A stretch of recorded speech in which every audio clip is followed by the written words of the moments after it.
What's going on, folks, and welcome to another episode of the Jake and Joe Postgame Show presented by First Star Logistics. We're on the First Star Logistics YouTube channel here, and we want to shout them out as we do every week for giving us this platform and giving us awesome swag to give away to you, the Bengals fans and the audience out there that don't miss an episode of the Jake and Joe Postgame Show. You might notice that Joe is not the one beside me today. He is working a night shift. I'm joined today by Mike Santagata, who you may have seen on various places around the internet covering the Bengals from a film perspective.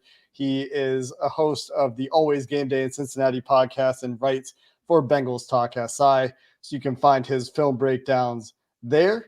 And tonight we're going to talk about a win.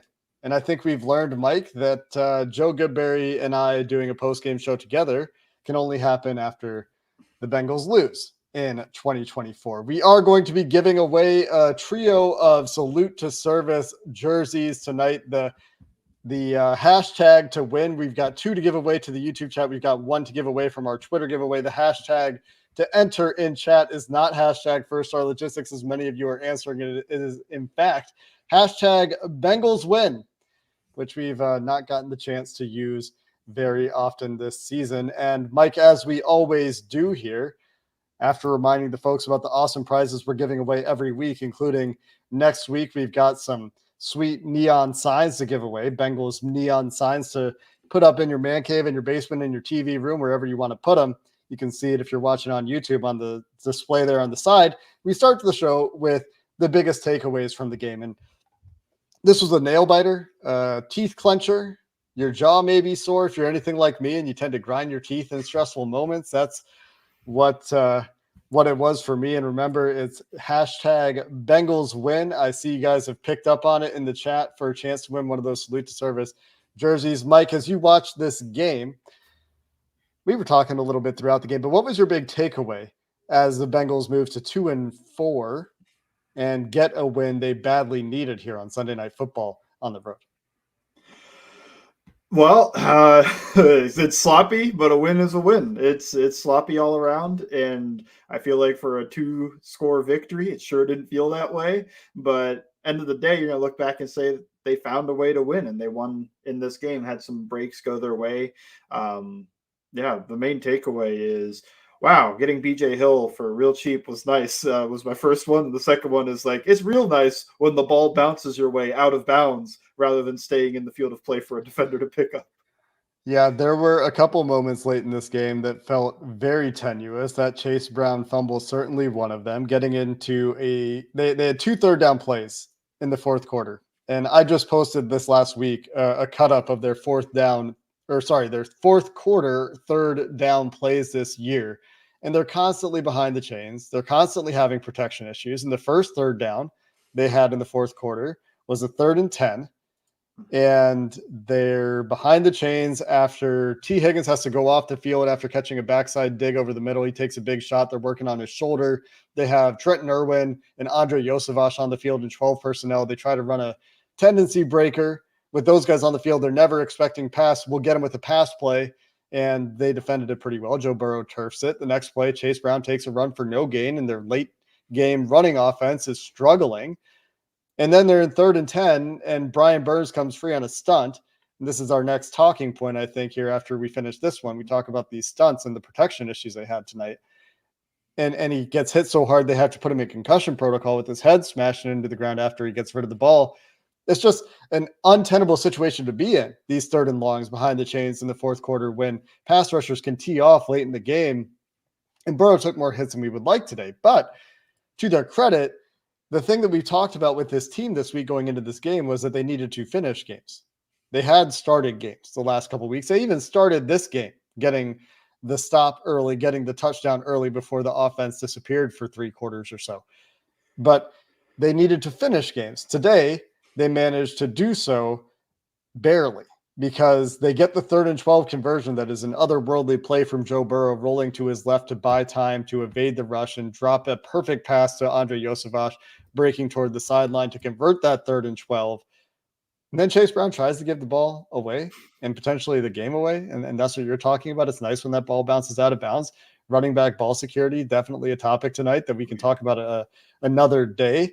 But for this one, the ball bounces the Bengals' way, and Chase Brown takes it for the coffin nails run a couple of plays later after the 2-minute warning. So they finish the game today. They get the big third down conversion that they need in the fourth quarter. And it takes Joe Burrow making an awesome play to do it.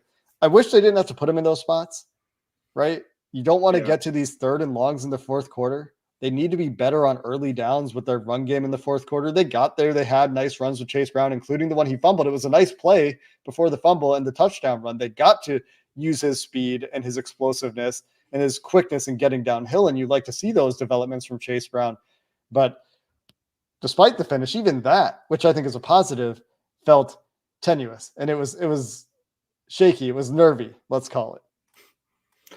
For sure. And to me, we get to it. The biggest play was that Yosivas conversion on was a 3rd and 12.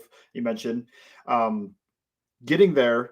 You get wind back, and the Giants play aggressive. They play this front that fires off the ball. And you think about the 49ers game, I would have a similar game plan for this. They use wind back a lot in that game to trap that edge. Well, that's great until the defense is like, oh, they're going to run the ball here because they're not firing off the ball anymore. Then they ran a draw on the second play. Then you lose yards and you're in 3rd and 12. And the entire game, any type of passing situation, it was the Bengals because they play mostly scat jet protection 5, which is 5 offensive linemen. That's it. Or offensive lineman, the running back. The running back's not going to help you up the middle. That means you only have 5 guys to block 4. And you're going to always spend 2 of those guys to block 97, Dexter Lawrence. So they're going to slide that center of Dexter Lawrence every single play. And to their credit, that part worked. Dexter Lawrence had a sack. It was kind of a little out of structure. Joe Burrow might have thought he was a little bit more slick than he was type of situation, gets thrown down. But so they're sliding to him. And on the opposite side of the slide, the Gilligan, as Paul Alexander would call it, because it's an island, you have 2 guys against 2. And they run a tech stunt, which is a tackle is going to go, and he's going to try to hit the offensive tackle on the inside hip to pick him for the end to come around. And that is how they got the sack with Brian Burns, giving that big shot on Burrow. That's how they got the sack on Mims' side, where Ojulari came around on a 3rd down. Some big shots. Those are hard to pick up. Those are really difficult to go 2-on-2, no help, and pick up tech stunts, TE. And that 3rd and 12, they picked it up. It was the same protection. They went 5 offensive linemen against the 4D line. They slid to Lawrence, and they got the tech stunt. But this time, Cordell Volson, Orlando Brown deserve credit because they're able to pass that off, pick it up, give Burrow a lane to escape, first of all, because when you're doing that, that defensive tackle is now your contained player, which he's probably not faster than Burrow, but you can't give him a free look. They were able to contain him. He gets to the outside, makes a great throw. Yosivas keeps showing off that he has awesome body control to get the toe tap in there and catch the ball.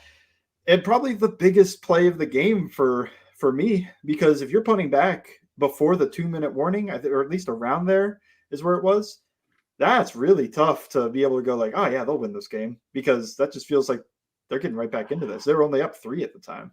Yeah, we can take a look at that play. In fact, now that you're talking it up, we might as well take a look at the play here. And this is that 3rd and 12 we're talking about in the fourth quarter. And we're talking about this stunt here on the right side. You can see my mouse if you're watching on YouTube, right? And so you can see, is that 94 who's running right in between them, really trying to occupy Cordell Volson, trying to occupy both players, and then 0 looping around, but Cordell's there and they actually pass it off, right? And this is what they did not do earlier when they get the hit on Joe Burrow.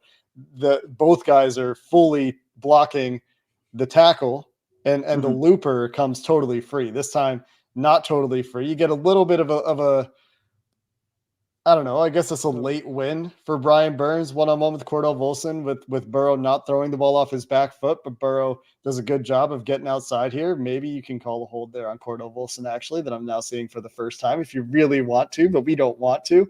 And we can run the rest in full motion. I mean, that's a beautiful throw on the money, rolling to your right. And that's a really hard throw to make. But yeah, and the one change they made on this was the empty chips. I think that helps you because when you're the tackle, you can set out slower and prepare for that stun a little better when you have a chip. Even if it is a Mike Gesicki chip, it's a chip. He's in the way. And that's going to help Orlando stay a little tight. And I think that's how they're able to pass that off a little bit better in this situation. Finally, learning with 2 minutes left that they can give a little bit of help to that guy and still get out onto a route. but it was a really nice play. And what's entertaining about the fact that this is Mike Gesicki is that earlier in the game, one of the worst plays for the Bengals in the first half of this game is a God. 3rd and 1, 3rd and 2. They try to run what you said it was a draw play, I believe, is No, that what one you was, noticed. I think that was power. They ran draw Okay. before for 8 yards to get to 3rd and 2. Right. Okay. So there were pullers. Yeah. Power makes sense. And Mike Gesicki is trying to block Brian Burns, who just crashes inside. Orlando Brown is pulling across the formation. Power, right? Makes sense. Orlando Brown is pulling, and Brian Burns just runs straight to Chase Brown. Mike Gesicki has no shot. Here, in the clutchest moment of the game, you get Mike Gesicki just touching Brian Burns just Get in the enough way. to make him redirect for, I don't know, 7 frames of this clip.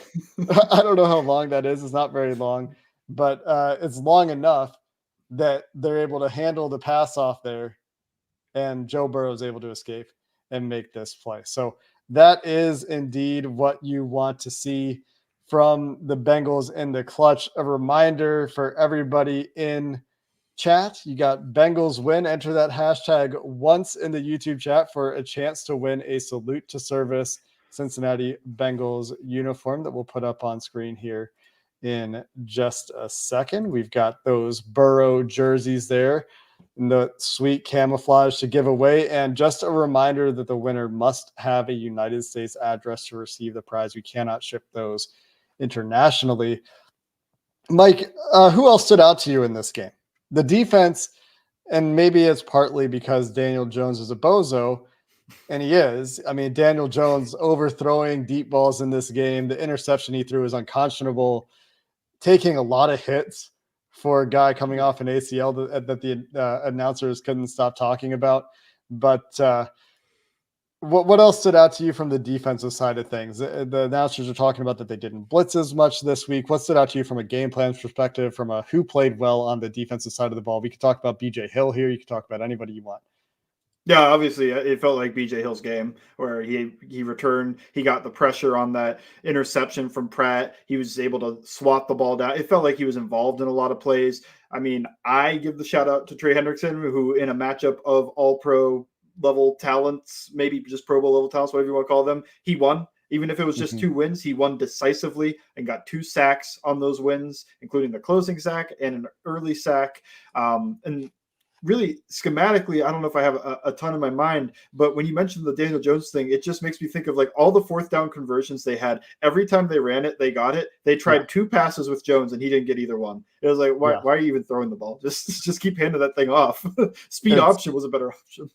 Bewildering stuff, and it was a great option. Let's take a look at one of those passing plays that was one of those Bengals stops in the 4th quarter.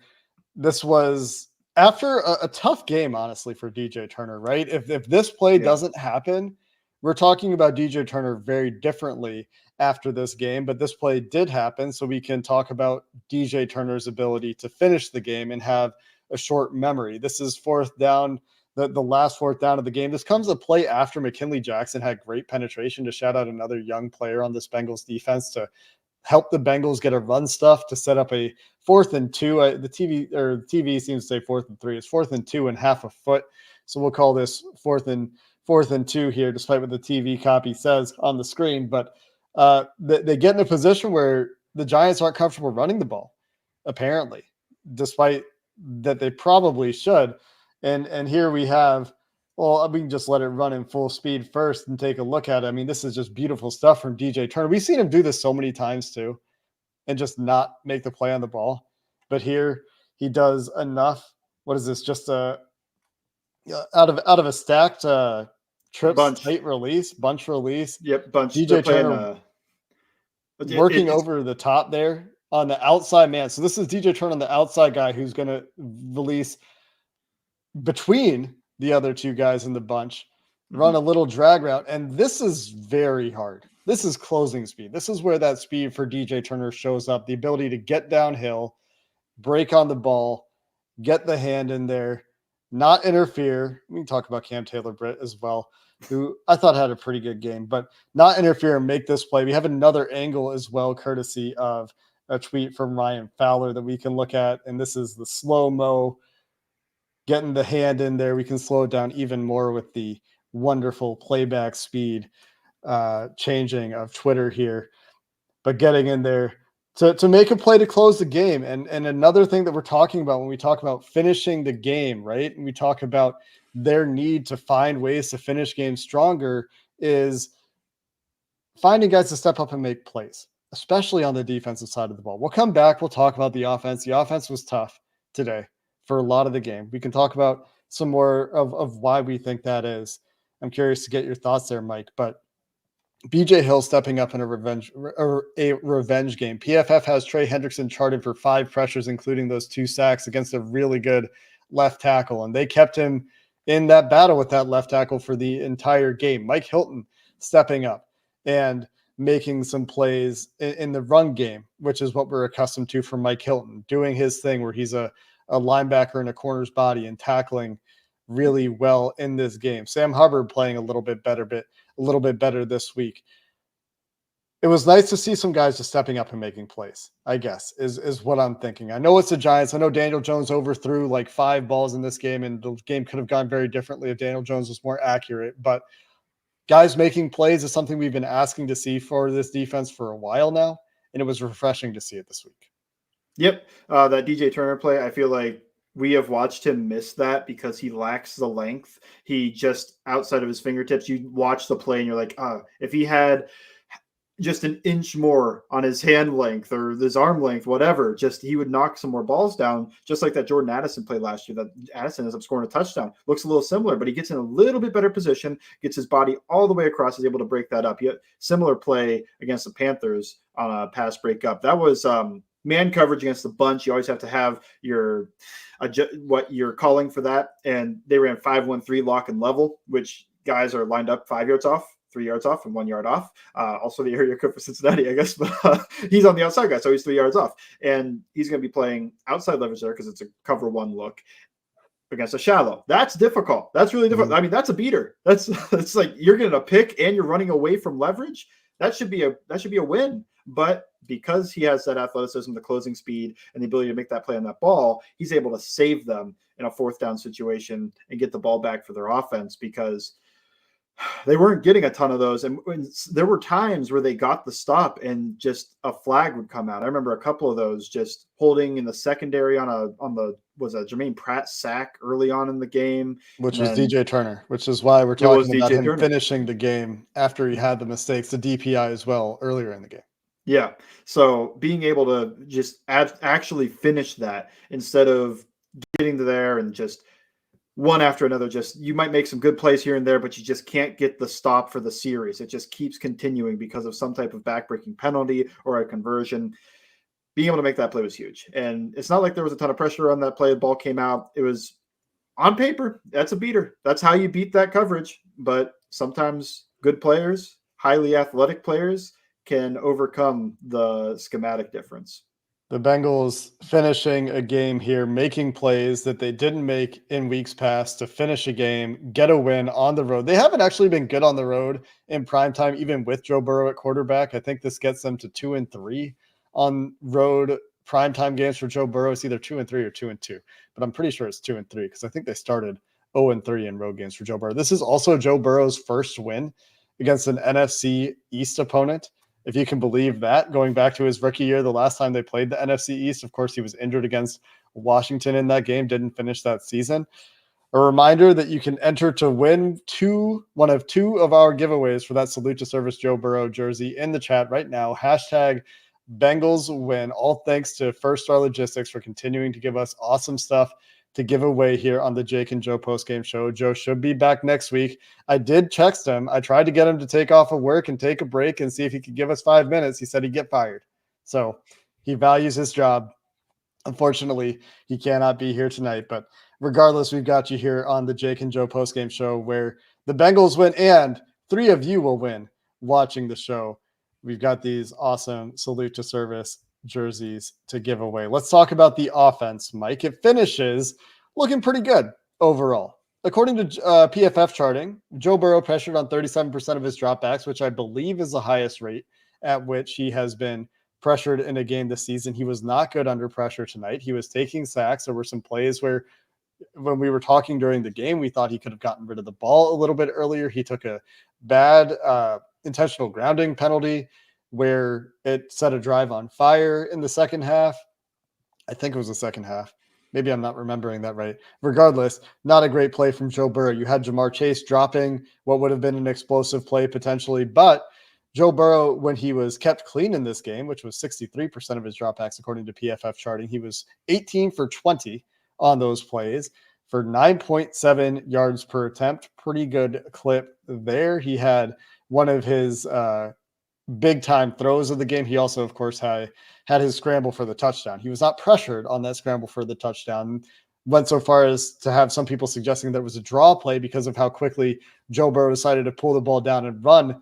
But he just saw immediately, and you can see it from the replay they showed. And I don't think I have that replay. We can look at the play overall, though. Take a look at one of the few offensive highlights in this game. But it went from 3rd and 18 to a touchdown. And I'm sitting here thinking, like, man, you're driving early in the game. You took the ball first, and now you're in 3rd and 18. And you took the ball first. And the reason you've been in position to win games, even though you lost games the last 2 weeks, is because you scored in and out of the half. Well, I guess they beat the Panthers. But here you get man coverage. And man free. It's just so obvious when there's nobody at home on the right side of the field. Joe gets to the top of his drop. I don't even if he might cut his drop off early. It's a 3-step drop where he cuts off a 5-step drop early. And he sees already the safety that you can't see that's on the screen over here. He's looking to the right side. He's looking to the trip side down here. He's looking at these receivers. And as soon as that safety is not looking at the quarterback, this guy on the backside is obviously chasing him man. And I guess that linebacker, I don't know who 19 is for the Giants, is blitzing. Yep. On the right side. Rush. Man free, you have one chance to get Joe Burrow here, and that's 94. And he does not get there. I guess you have 2 chances right there if you're a little bit faster. You're not a little bit faster. And Joe Burrow hit nearly 20 miles per hour on this play. Good for him. Yep, that is a crazy call schematically to me to run man free on 3rd and 18 with a 5-man rush. Yeah, it works like a draw because, and I think Burrow knows this on the concept. If he gets man, that's probably the answer. Like if you get man free here, man free being that there's no underneath defender. It's just the deep safety who is cheating both to the field and to the trip side of this formation. I mean, right through the B gap, just wide open and nothing. That is such an easy answer for this coverage. And to run that on 3rd and 18 is crazy to me. To not have any answer for a quarterback run in this situation. It's like Joe Flacco would probably be able to pick up that first down. He did it last week. Joe Flacco gets hit like right around here. He might, but he picked one up last week like this. It's like it's just disrespectful to the legs of Joe Burrow, this call to me. But yeah, this is a great offensive play. And I mean, the protection was good enough on this. I feel like everybody was able to pick people up and get in their way, get hands on them, because that gap could have been, tighter. It could have been harder to get through there. And if he's trying to run around the outside instead of the inside, that's probably a more difficult play. But with that B gap opening wide like that, is that Yosivas running the little shallow? That's Chase Brown. Chase Brown. Either way, Jamar Chase is on the trip side. Another reason that safety is probably way over there. And you can see on the replay, he's staring, like he's still looking at Jamar Chase, even at this point. I just wanted to highlight, I love Joe Burrow, 2 hands on the ball here.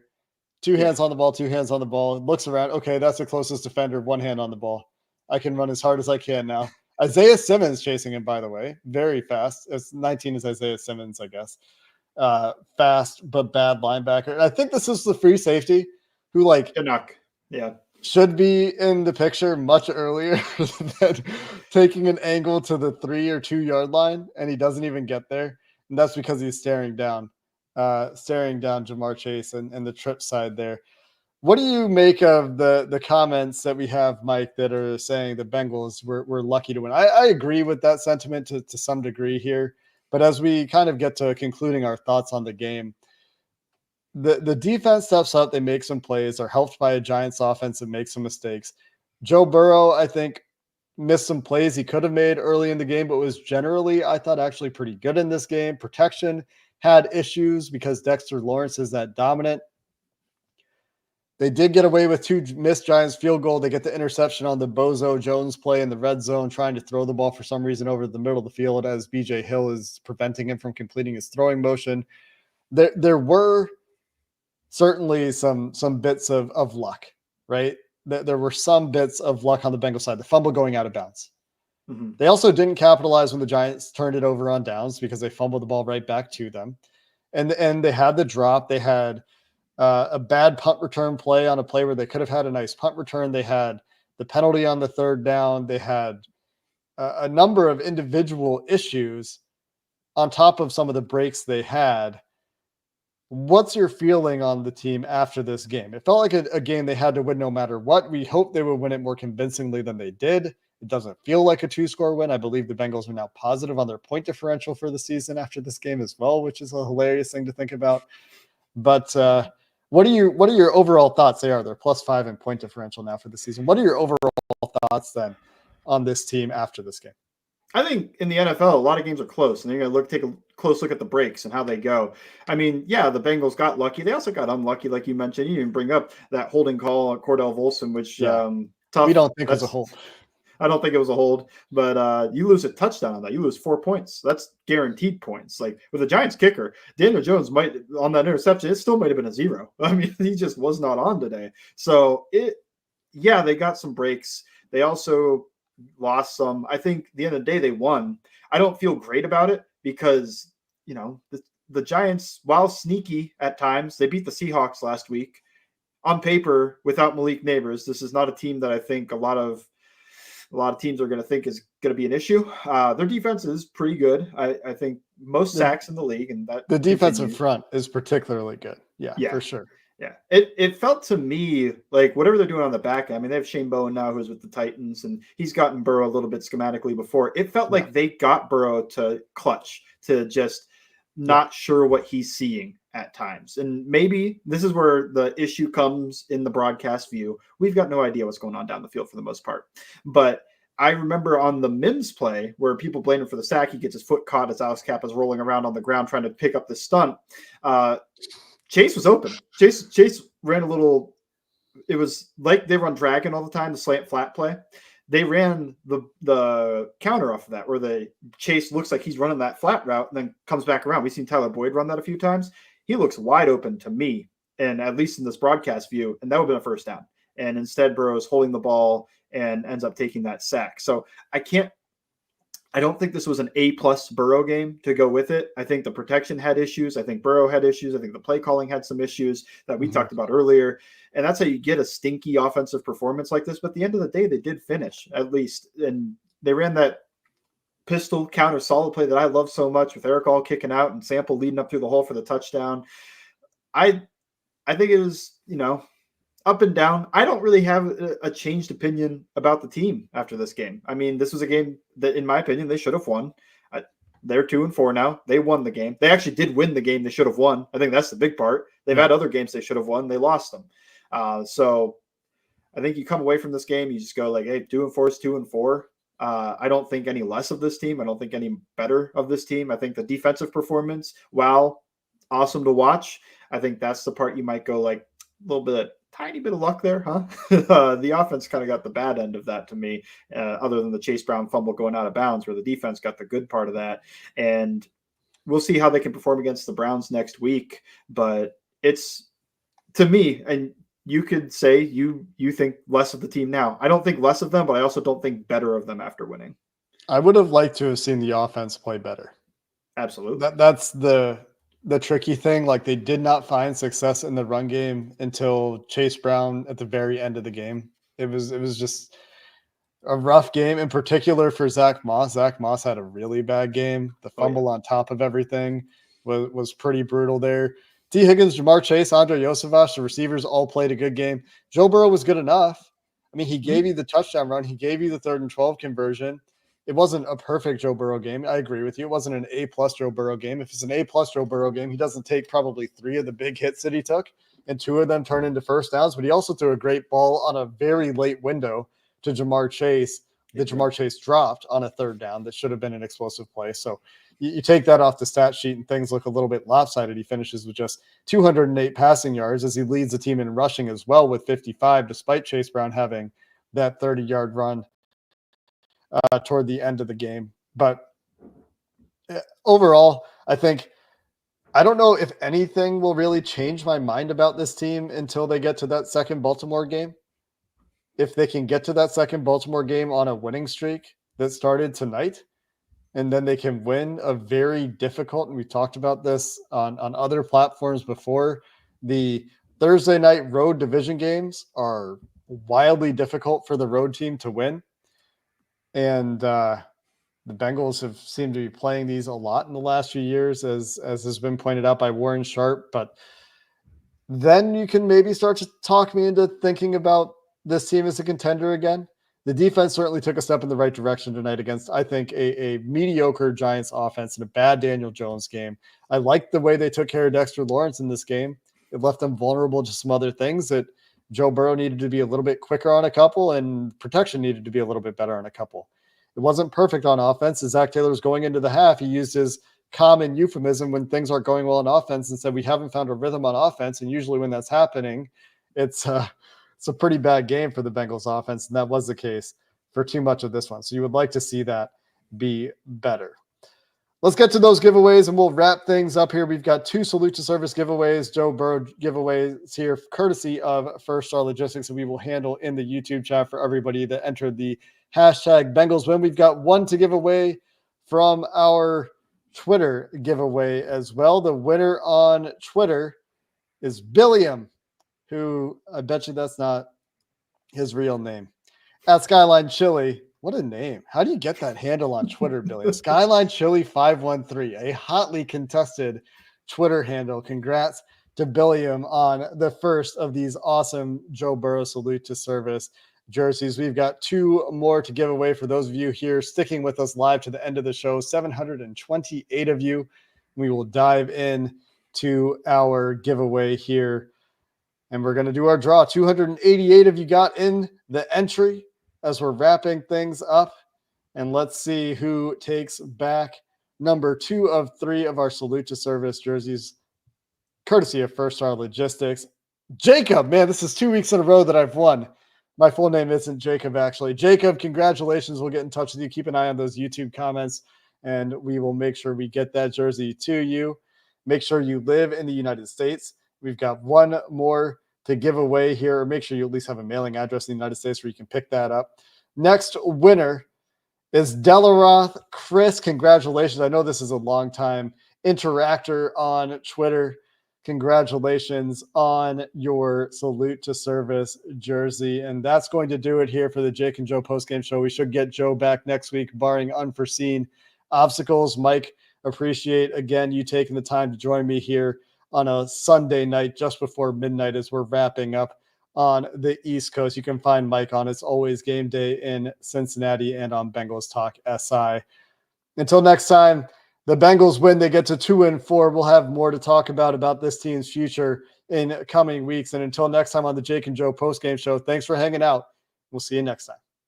Dave Lapham here, and every day I am grateful for my experience to have played professional football. As a player, I realize self-motivation, leadership, and appreciating your teammates are key. At First Star Logistics, you can use those same attributes to create the life you want for you and your family. Build your future by working hard like I did. You'll see results both on and off the field. Call First Star Logistics today and be part of our winning team. Opportunity knocking.